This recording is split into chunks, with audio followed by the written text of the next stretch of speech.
There's two ways to download apps on your Mac. Either download directly from the App Store or download from the developer's website.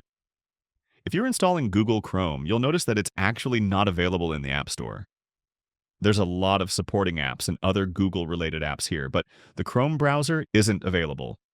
To install Chrome, open Safari and simply search Download Chrome. This will take you to the download page for Google Chrome. Click Download, and once your download is complete, double-click the installer open.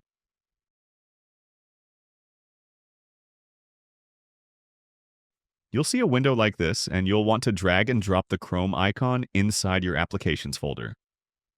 This moves Chrome from your Downloads folder into your Applications folder, where you'll want to keep any applications that you use on your Mac. Technically, they work out of the Downloads folder as well, but it's not recommended to keep them there long-term. Now I can navigate to my Applications folder, double-click Chrome open, and start browsing. You might see a window asking you to confirm you want to launch this application, and because I trust the page I downloaded this from, I'll tell it to go ahead and open the app. And that's how you install Chrome. Apple generally only allows browsers based on WebKit, which is Safari's engine, in the App Store, whereas Chrome uses Google's Blink engine, which is why you can't simply download it from the App Store. Hope that helps. Subscribe for more, and I'll see you next time.